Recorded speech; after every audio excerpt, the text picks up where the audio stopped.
an inexhaustible encyclopedia of knowledge. So it would take us forever to get through it, but there are certain things we must notice at the beginning to get off on the right foot.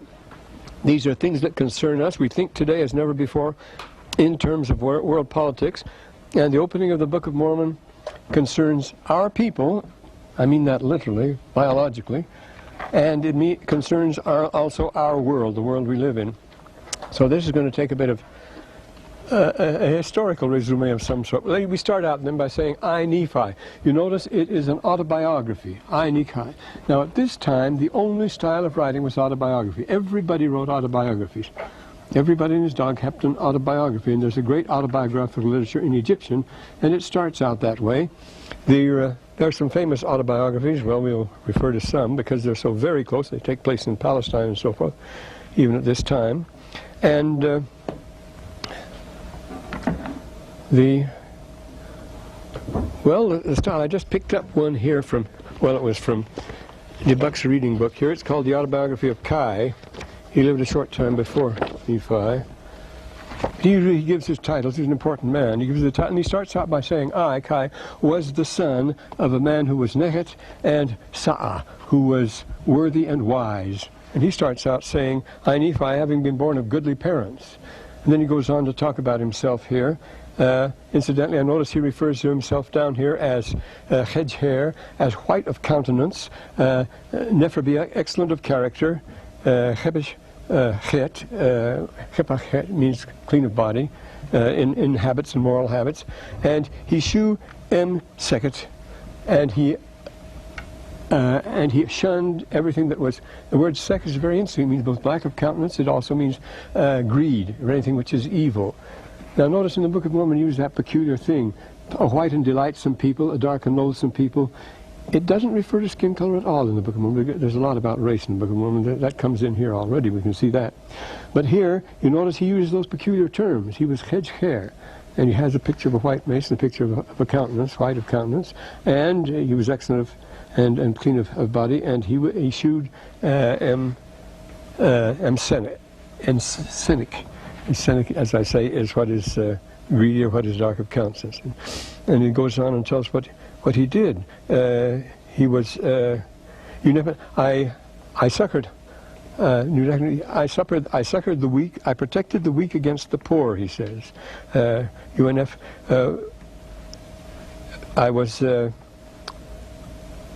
I came to the aid of the widow who had no husband. I was a father to the orphans. This reads like the Old Testament. See, and this is an Egyptian writing just before Nephi's time. And he said, I organized youth organizations of children during the bad times, and I was extremely popular with everybody and so forth. These were like the Juventi they used to have around the Mediterranean. These youth clubs are very important. You have some in the Book of Mormon. We'll get to that later. And then he says here, I came to the succor of my city, to the rescue of my city, in the times when the Awa,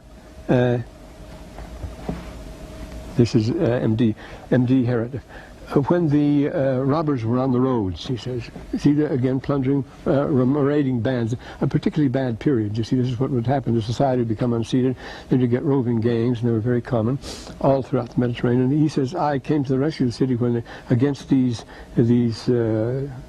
awa. The awa is a person who plunders or robs, and Herod along the roads. And so he goes, and he leaves a good name behind him, says what his name is. But everybody, as I say, there are hundreds of these. Not only in the tombs. You left a stele outside your tomb with your autobiography on it to recommend yourself. It would include your sufferings and your triumphs, and ask the person to pray for you who passed by there. This is the custom in the tombs. You see it on the walls and everything in Egypt. And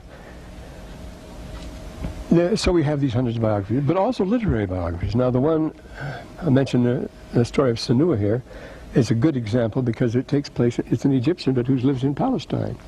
And you notice the very strong Egyptian note here. He's writing in the learning of the Jews, the language of the Egyptians, and is referred to again and again. So this background here of the autobiography is a very interesting thing, and we have a lot of this in the Book of Mormon too. And it's talking about his goodly parents. Notice, what do goodly parents do? They teach you. Therefore I was taught. You see, this is a very interesting thing. And his greatest favor he could have was great knowledge of the mysteries of God. Therefore I was taught in all the learning of my fathers. That means the standard education, the going culture of the time.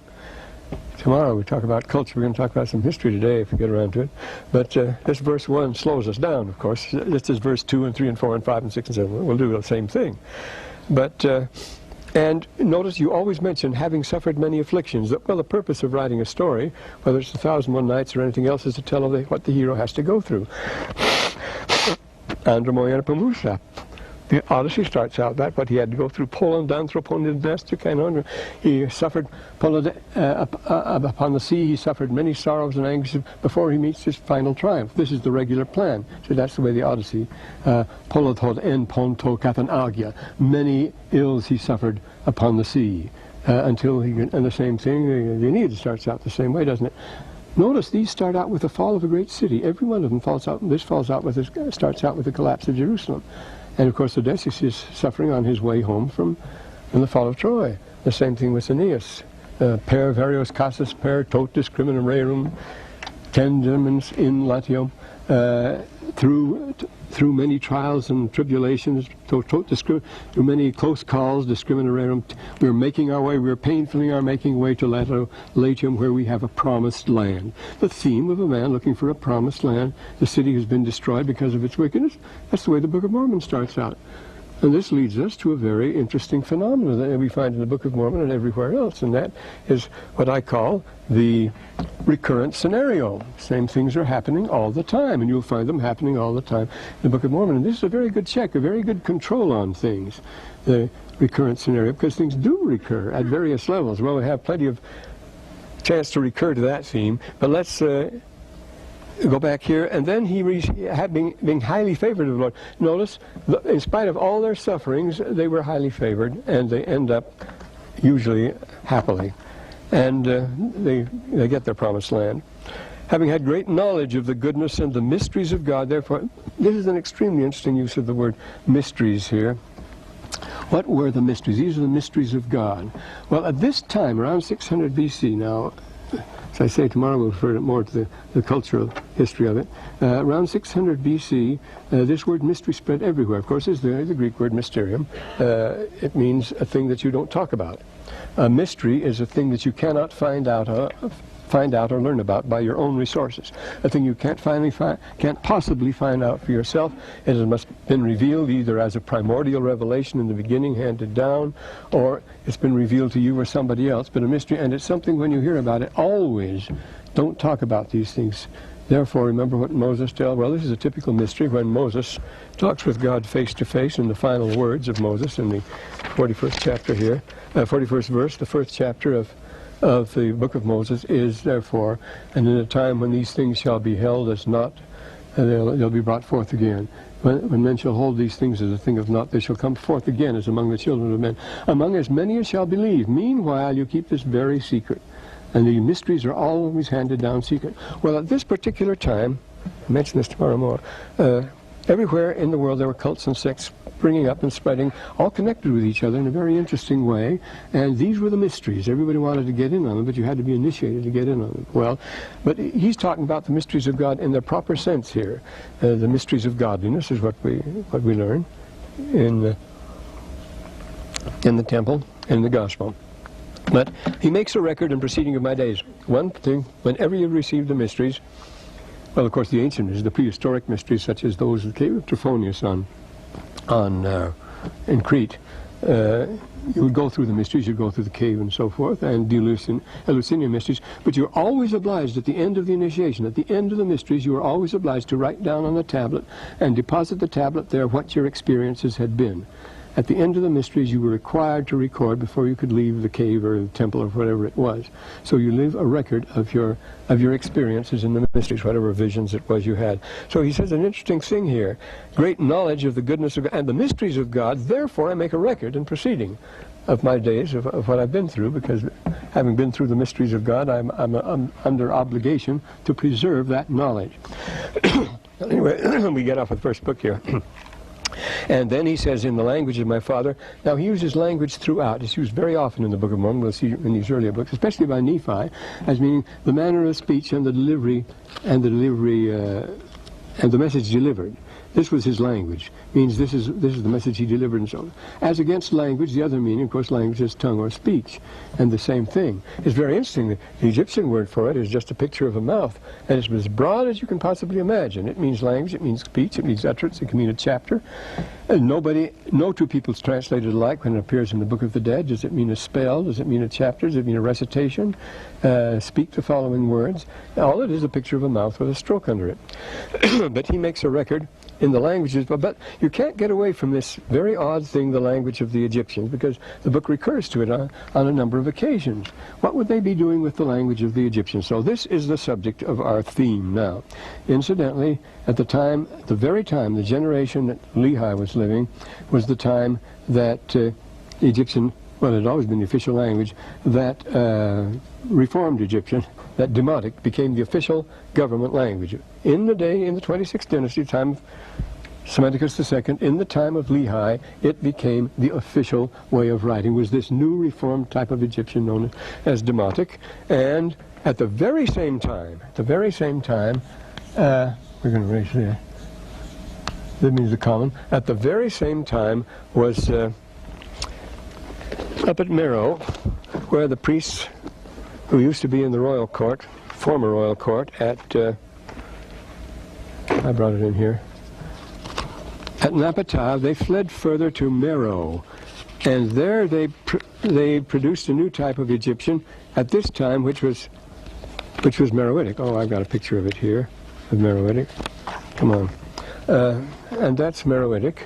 And when you compare the Anthem transcripts with Meroitic, it's very impressive. In fact, when Brother Bushman back at Brown University, which is one of the four universities in the country where Egyptian has always been a big thing, he showed him the Anthem transcripts here, and Parker immediately recognized them as Meroitic. He says, they're the closest thing you can get to Meroitic. Well, here are the Anthem transcripts, you see, and here's Meroitic here. You can't see them, they're too small, but I guess we should have slides or something like that. And this was the new Egyptian, which was invented way up the Nile, way up in Meroe, which is even south of Napata. That's the Nubian kingdom, where very interestingly so many Book of Mormon names come from, way up there.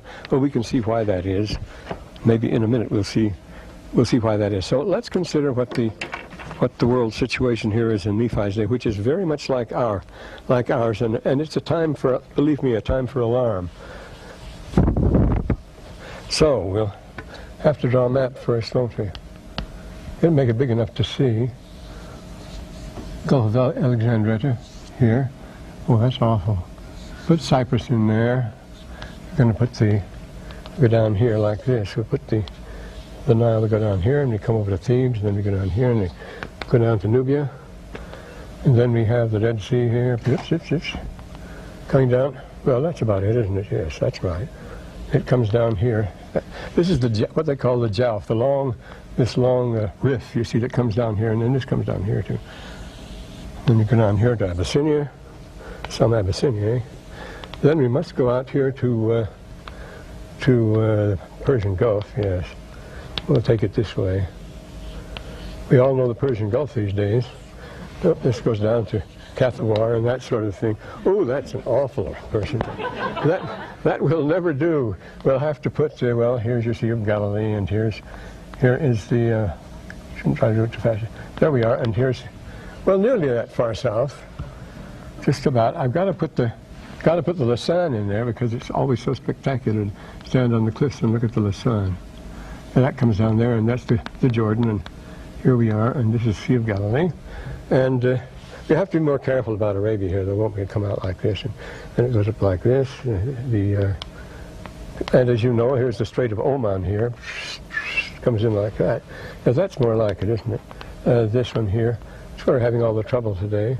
And then the Tigris and Euphrates go up here. There's the Tigris. They meet here, and then they come again. The Euphrates and the Tigris, that's pretty awful. But that will have to do for now. Oh, this doesn't do this. This goes here, as you know, and Rosh Hashanah. And we'll put the main cities on here. We'll put Tanis here, and Sais here, and Thebes here. Thebes here, if you can see it. And here's Amarna. We're going to have Amarna in this, don't we? And of course we have to have Jerusalem, which is right here. The big J are there. And you have Damascus here. This is Damascus up here. And here's Tyre and Sidon. Here's Sidon, very important name in the Book of Mormon, you see, because this is Nineveh here, and here's Babel here. Here is Susa in Elam. This is Elam. You know the countries as far as that goes. Now, what other cities, important cities do we need? Well, this will do for the time being. It's got Jerusalem and the rest of them. Oh, what a lousy map. Now, in view of the recent map test they've been asking in the schools, I'm going to say this is not a map of Utah County or anything like that. This is supposed to be the Middle East. Now, in the, got to have room to write here. The first autobiography we'd mention then is that of Sinuhe, and it's a very important one. I was going to bring up on the reproductions of the documents. They're very good. They're in hieratic, and they go back to 1935 BC. Famous Sinuhe. Now, Sinuhe was on an expedition for his father. He was, not for his father, for the king. He was an important man in the court. When news came that the old king Amenemhet I had died and Senusret I had become king, there was a palace intrigue, and he skipped out to save his neck, and he went on foot here. This is the Delta, and he went on foot here and ended up here, way up here in Palestine with the Amorite chiefs, and this was in 1935 BC. So this is long before our Book of Mormon times, but he lives in Palestine, where he finds it's a great advantage to speak English. To speak Egyptian. People do. He became the chief of the tribe. He married there and so forth. And we see the very close biblical parallels. There's the story of David and Goliath. He fights a giant there, and with one shot he dispatches it with his arrow through his throat and so forth. But it's a historical account. It was very popular. I have at least a dozen different manuscripts in which you can collate. They're already collated the way I have them there, to show you how these were copied down in the schools later on. But this was standard. But the point is that Egypt belonged, Palestine was Egyptian at that time. It always has been. It always would be. It's been back to 3000 BC. You find a cave of the Nahal Caver, the cave of the manuscripts along the Dead Sea, which is south here. You can't see it. See, it's about 30 miles south of Qumran. There's Qumran there, yes, you can see that. That's just a dozen miles from Jericho. There's Jericho. And you go down here, and there's this valley, and it's very much like, looks very much like Rock Canyon. You climb up these to the caves in a breakneck place, and there they buried a lot of beautiful bronze instruments to save them from an Egyptian invasion around 3000 BC. The Egyptians had been up there and driven them out of Jerusalem way back there. Of course, there were no Jews in Jerusalem at that time, but we'll get to them soon enough. The thing is, we start out, this is a common denominator in a common culture, as a matter of fact, here. It's not strange that the language, of course, Egyptian is a Semitic language, much the same words, the same counting that you have in Hebrew and stuff like that. But the Libyan coast won't do here, will it? Better. I would say they have analyzed the skulls, for example, of thousands of Palestinians from various periods and many thousands of Egyptians. You can't tell the difference between them. They're the same race, the same stock, and everything else in this particular end of it. I'll see more of that. Well, this Sinuhe then, and next comes, well, the point is that the king, that Sinuhe was taken back to court again, and this was by King Senusret the First, the great Senusret the First, the founder of the 12th dynasty. This a tremendous king, and he was also. Now this is the payoff. These things all start getting connected here. Senusret the First is also known, confused with, hyphenated with, Sheshonq. Oops. This is Sheshonq, not Sheshonq the First, but he is called Sheshonq. That's the name he goes by, because the two are practically legendary. He was one of the great conqueror and so forth, but identified with Sheshonq. Now, Sheshonq is the name we find on. Here we have it. Now I'm going to have you study this carefully when I hold it up. You'll see everything in it very clearly, I know. Little tiny book. But you all know this, facsimile number 2. If I ever get that book finished, I'm on the conclusion right now, but it goes on and on. Abraham, I hope page hasn't fallen out. So here it is. Ah, there it is. You see this, that's so clear to all of you from where it's this. Well, the name, the only thing for many years, the only thing that the Egyptologists recognized on it, although it was quite legible, they had no excuse for the terrible things they said about Joseph Smith and so forth. Nobody made an attempt. They couldn't read it, but it's very easy. And he has it here. The name is Sheshonq. That's the name that's written. This belonged to a king called Sheshonq. And conventionally, almost everybody identifies Senusret I with the Pharaoh of Abraham. This was Abraham's Pharaoh. His Pharaoh was Abraham with Sheshonq, and Sheshonq was the person that owned this thing in the Pearl of Great Price. I begin to smell a rat or something going on here. These connections, I say, are going to meet us everywhere. But also remember, these things are fluid. They swim together and so forth because of the nature of the record. Remember, when we talk about recurrent scenarios, where something can really throw you off and it can really help you a great deal too. So, but this Sheshonq I, and he's the founder, Senusret I, he's the founder, I say, of the great 12th dynasty. Now, the next story we come to, we got to get some Jews in the picture. So remember, Abraham comes to Egypt. Well, if it's Abraham's, this is Abraham's Pharaoh, I say nearly all people said it is. I would argue about it and so forth. Argue about everything here. That's the name of the game. But Abraham comes, and then he has Isaac, and Isaac stays in Egypt a while. His sons go down to Egypt, and because his son Joseph goes to Egypt, he goes to Egypt, and his son Joseph, and the Bible tells us, Joseph, who does Joseph marry? I suppose we should ask questions and all that sort of thing. Marries Asenath. This takes us right into the Book of Mormon, because Asenath had 2 sons, you know, and one of them was Manasseh. And the Book of Mormon tells us that Lehi was a direct descendant of Manasseh. And the other was Ephraim, of whom we claim to be descendants. Elchemai Estai. Ephraim. And they were the sons of this Asenath, who was the daughter of the high priest of Heliopolis. So I just erased Heliopolis. I should have put it on. Here is the delta, you see. The delta goes immediately up here along the coast, and here's the Red Sea down here. But the delta goes here, and here, we're going to say Tanis here. At the base of the delta is Memphis, and here's Cairo, and in the airport, out toward the airport of Cairo, is Heliopolis. It's the greatest, the most sacred, that's the on of the Bible. This is the most sacred, the most ancient, the most enduring shrine in the whole ancient world. This is the great sun center of all mankind. It's a super megalithic complex there. It had been there from prehistoric times. It always was the top place, right at the base of the delta here, a little south. Memphis was a little south of that. But this was Heliopolis, which I say is the Yuan of the Bible. Now, on that comes from the Egyptian word Yuan, which simply means standing stone columns. You knew it. They used the plural for the name of this particular one. It means standing stone columns, the 12 columns standing in a row. And you get Jacob setting up columns like that when he was in Palestine. But Jacob comes down, I say, and his son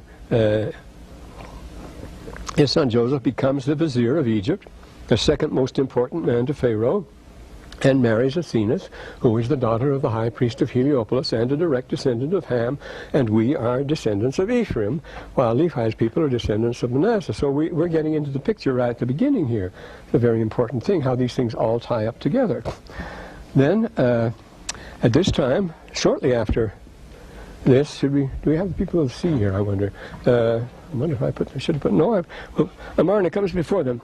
Let's take the Amarna period next, after this, and we show it on the Middle Nile, a place called Amarna, where Amenophis IV, king of the 18th dynasty, the famous religious king, Ikhnaton, the so-called reformer who taught monotheism. That's not so. Of course, the other pharaohs were just as monotheistic as he and just as pious as he, but he had a tremendous ego, but he wasn't very good at some sort of things. We have to go down to Thebes here.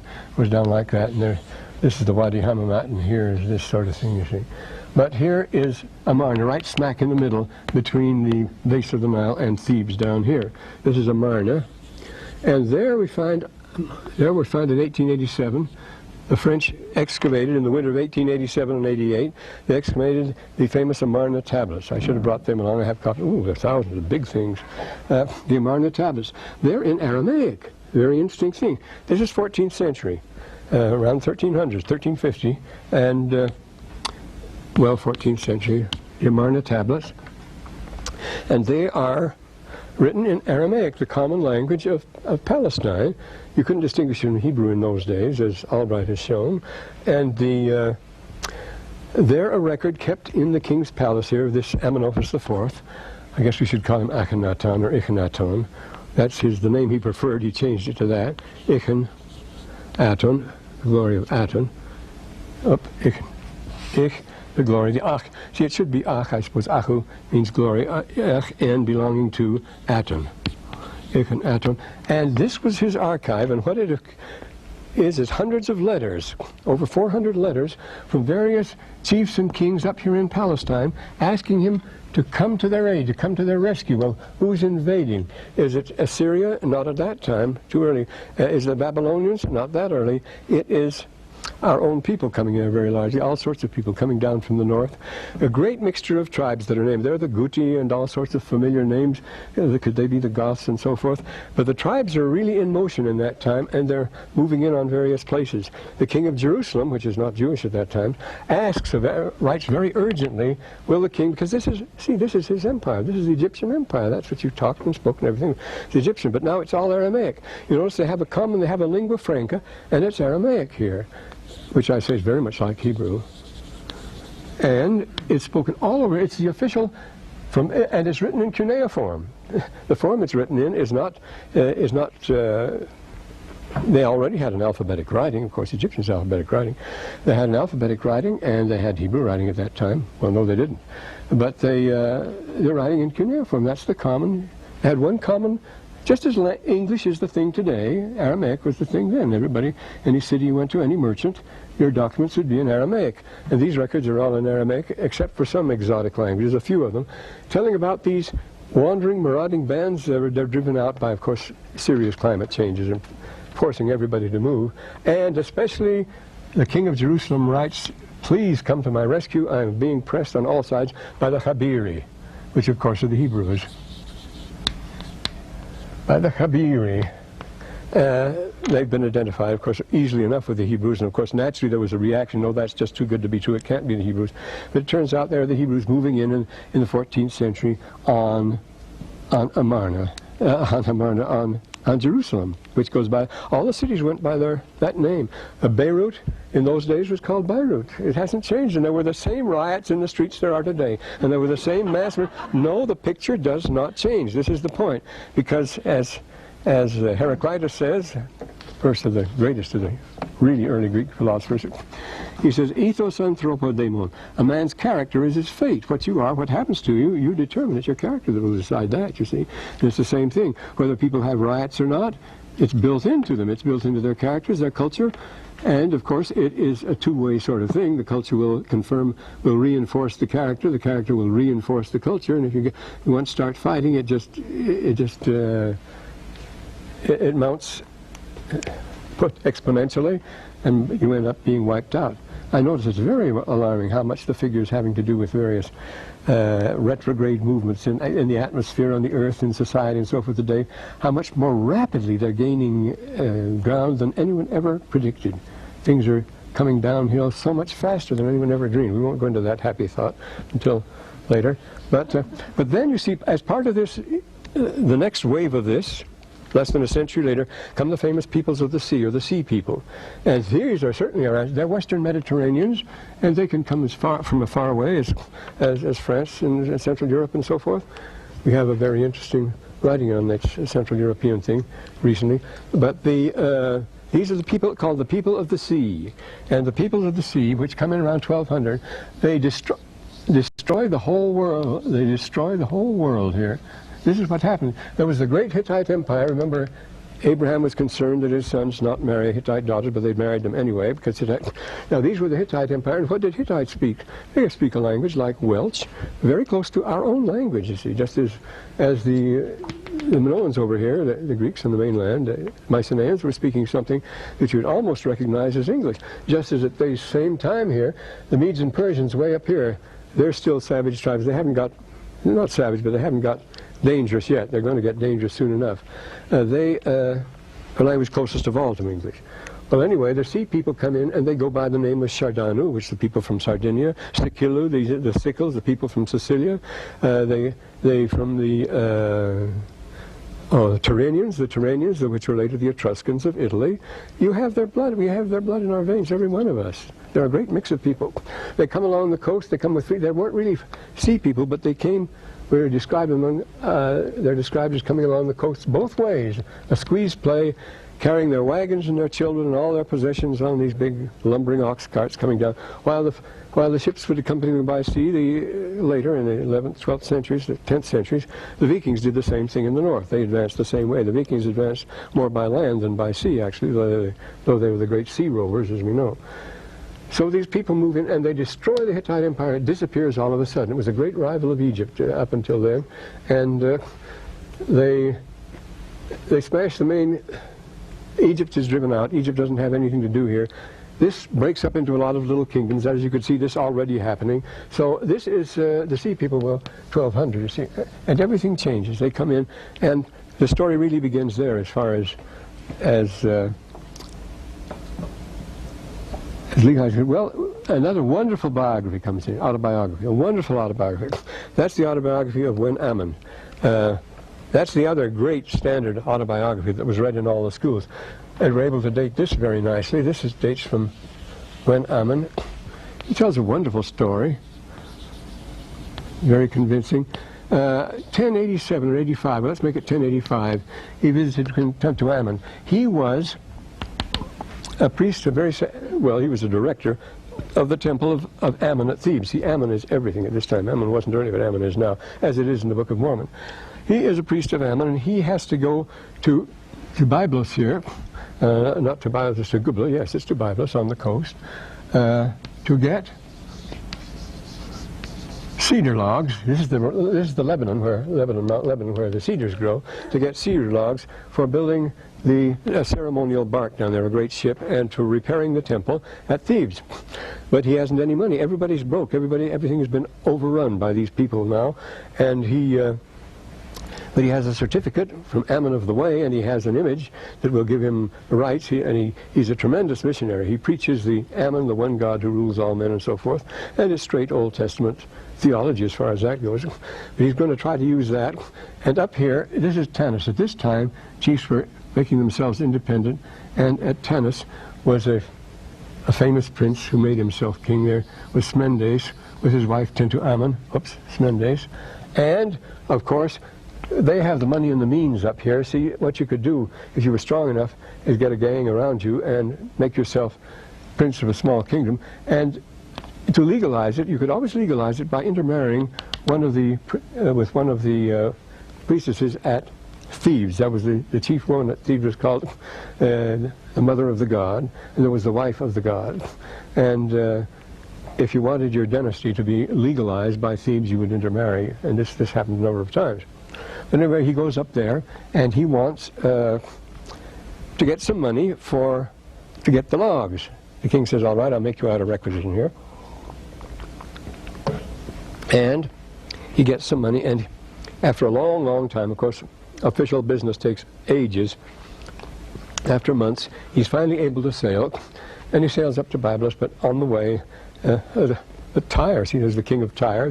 Tyre and Sidon. Remember, Sidon is the main port in the Book of Mormon. It's more important than Tyre, actually. But he stops at Tyre and has his money, his gold stolen. What gold he has is stolen, and he fails to bring the certificate.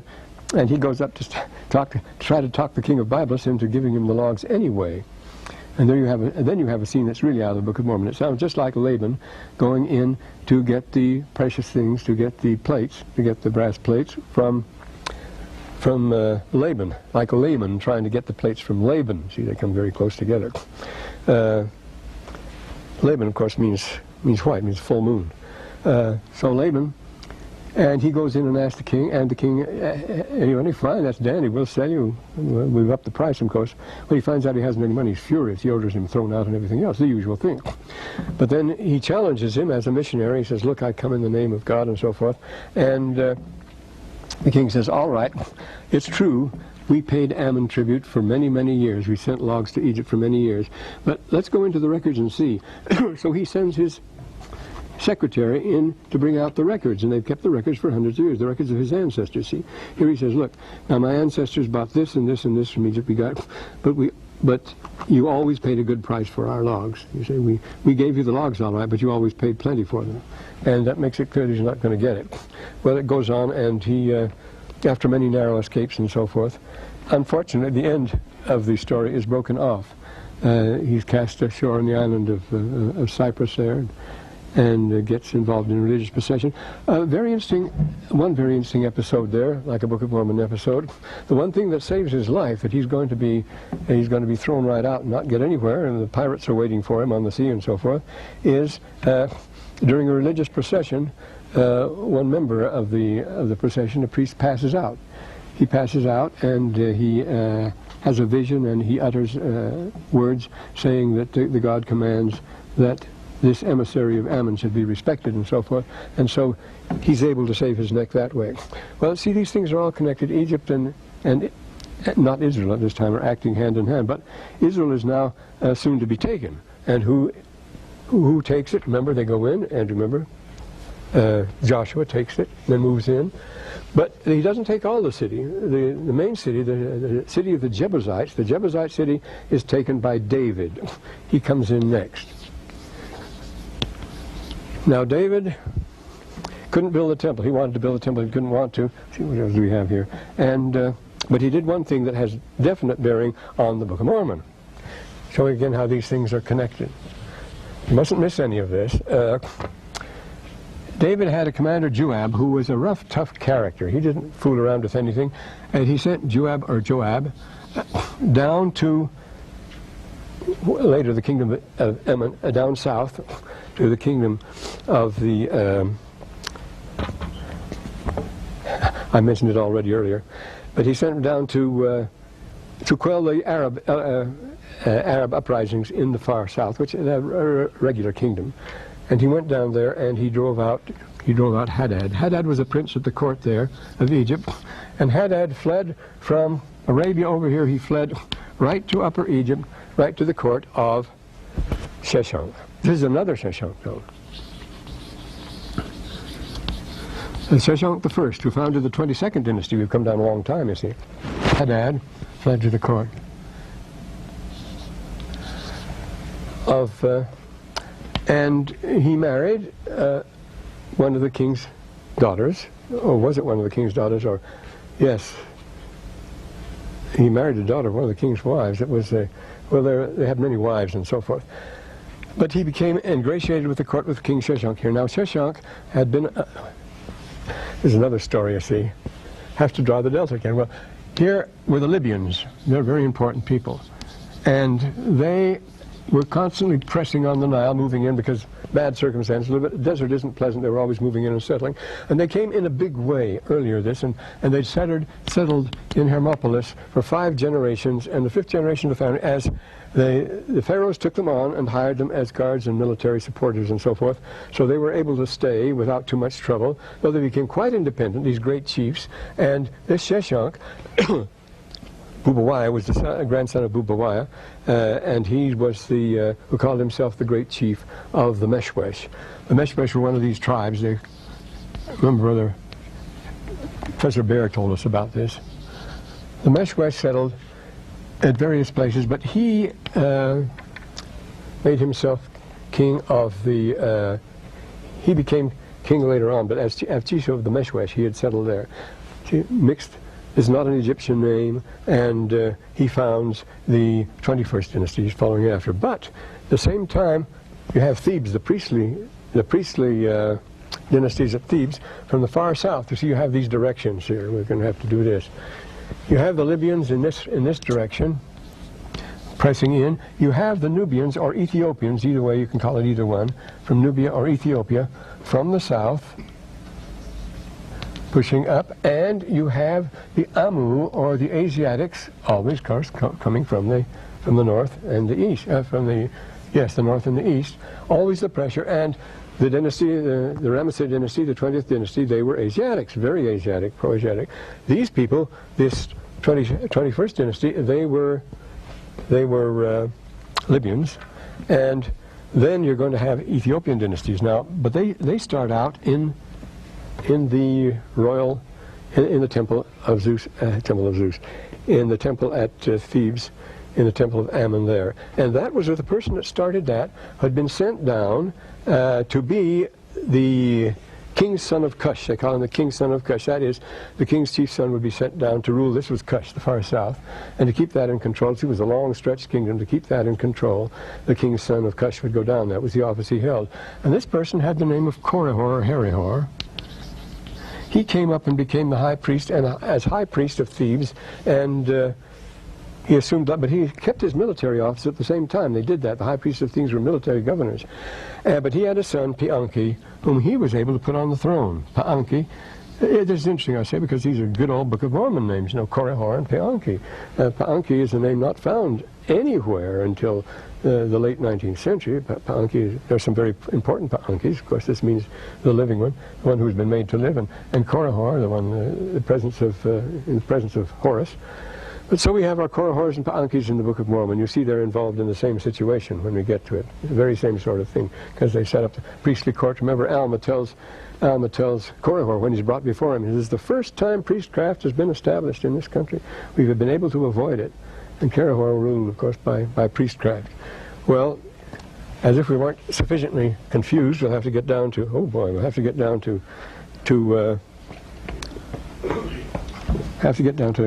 well, Solomon and Sheshonq here.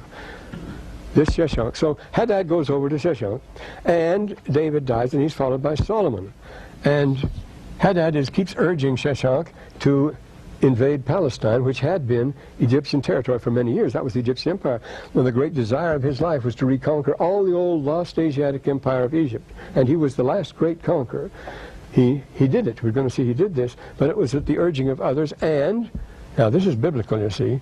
Solomon, he saw that Solomon was very strong and very rich, as you know. He was the glory of Israel, and he wasn't going to take Solomon on at that time. So he married his daughter to Solomon, and with her he gave the Gaza Strip to Solomon as a gift, as a wedding gift, with his daughter who married Solomon. Micaiah is her name. And the three greatest buildings that Solomon built, we're told again in the Bible, were the temple, his own palace, and the palace he built for the daughter of Sheshonq. So they're very close. But as soon as Solomon dies, then Sheshonq backs Jeroboam, who, remember, he rebelled against the king of Judah. He rebelled against Rehoboam. And he backs, he backs Rehoboam. I got it right. Doesn't make a difference. He backs Rehoboam against Jeroboam, the other way around. It's making a difference, the two of them. I guess it's Tweedledum and Tweedledee, but whether it's Israel or whether it's Judah. But that's the time Israel and Judah broke up. See, it was no longer a united kingdom at that. But it was a great excuse to invade Israel, and he sacked the temple. He looted Jerusalem and sacked the temple and came back with vast wealth. He got all the temple of Solomon, and he took it back here to Heliopolis and established it here, used the same using the same implements for the same rites and so forth. It's a most interesting thing, the Jews that come from there. Because here we have a sort of milk run, a sort of polarity. The temple at Jerusalem and the temple of Heliopolis were always had a sort of a relationship. It was here that Abraham taught, we're told in all Jewish tradition, that he taught astronomy to the priests and the Pharaoh. It was at Heliopolis that Moses was trained and grew up. Joseph, as we saw, married the daughter of the high priest of Heliopolis, and everything happens in Heliopolis. And when later the temple was destroyed, the Jews went down and were allowed to build themselves under Oni the circle drawer, were allowed to build themselves a replica of Solomon's temple at Heliopolis, the Sun Temple and Solomon's temple. They were very closely connected, many associations between them. But he plundered it and took all the wealth out there, and Sheshonq did, and Then there was a revolution under the next, then we have, you see, Sheshonq. Well, then he's followed by Osarkon the first, and then Takalot. There was a revolution under Takalot the second. It follows him, these various non-Egyptian names. And the priesthood then fled down to Napata, and after that they fled to Merah and produced our funny Book of Mormon script. But then, well, Shabako and Bokoros, well, there was now time for the big powers to get in. With Israel, with everything weakened here, see, the Egyptian Empire, the Hittite Empire was out. They had been great and mighty, huge. And the empire, by 1200 they were finished. Fall of Troy, see, supposed to be 1174. And the Egyptians were out, so it was a chance for the ambitious Orientals to move in on the scene, and that, of course, was the Assyrians. They were uncompromising. They were cruel absolutists, and they had certain virtues. They had great artistic gifts and so forth, but they believed in absolute monarchy with a vengeance. They were notoriously cruel and offensive. So the Assyrians move in, and in 722 they take Jerusalem. They take Israel already. So then we have 722, and that's Sargon of Nineveh, of Syria. He comes in there. Do we have any others here? We have Kashtumu's in. Well, who can save Egypt from, they've taken all Israel now, all Palestine. Who can save Egypt from Sargon? It's Taharka who moves up there. Taharka was a great king, a great ruler. They had great rulers there in the Taharka, and he moved up with an army from Nubia, and he reoccupied Thebes and Memphis. See, Memphis is the nearest to Heliopolis. Memphis was the ancient capital. Heliopolis was the sacred capital. Thebes had been the political capital most of the time. But he moved up and took everything over again. Taharka was in Thebes in 790. And then in the East Delta, now this takes us up to Lehi now. In the West Delta here, at Sais, this is Tanis where the Semitic kings, the desert kings were living, but at Sais was a prince called Necho. He ruled. He was going to make himself very strong, and the best way for him to make himself strong would be to join up with the Assyrians, which he did. Now you have Necho on the Assyrian side. He's going to change, when the Assyrians are smashed, he's going to change sides. They do that sort of thing, you know. And he submitted to Assyria, and the Assyrians invaded in 673, were driven out. They came back again in 671. We're talking about the Assyrians now. And when they came back the second time, Taharka returned from the deep south and to chase them out again and chase them upway. But Esarhaddon, who was leading them at that time, Esarhaddon died, and there were domestic troubles in Syria. The empire was crumbling, actually. And then Taharka returned again. So 667, 76. Assurbanipal to get back at him. He returns to Egypt and drives Taharka out. Then again, the next year, Taharka returns and drives him out. And this goes on. They play, it's like a tennis match. It goes on.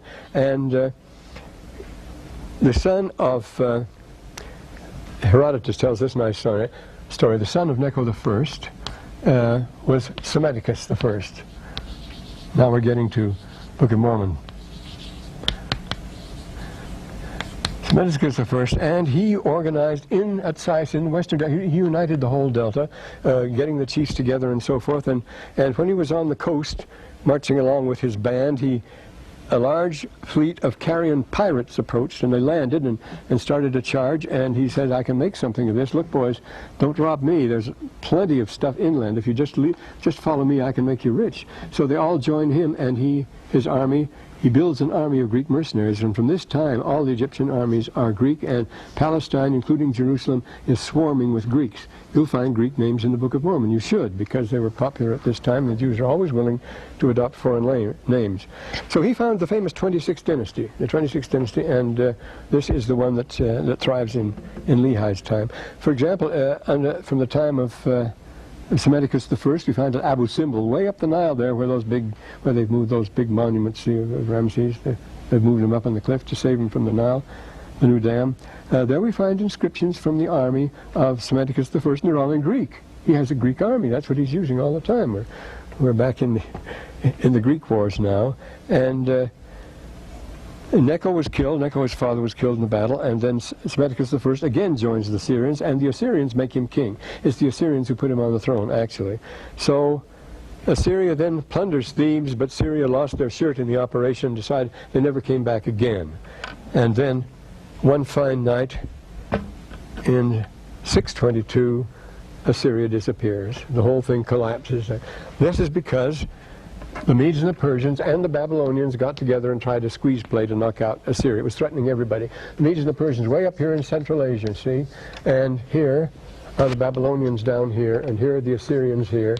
The Hittite Empire has been eliminated here. The Amorite Empire has been knocked out. Everything was Assyria. They weren't going to stand for that. So the Medes and the Persians get together. This is the great Cyrus I, with the Babylonians, Nabopolassar, and destroy Assyria, and the city of Nineveh vanishes from history. And though they last for a couple of more years, but that's all. And now we have the situation to set up in the Book of Mormon for the big squeeze play. Is it going to be Asia? Is it going to be Egypt? Is it going to be the East? Is it going to be the Babylonian Empire? Or is it going to be the Egyptian?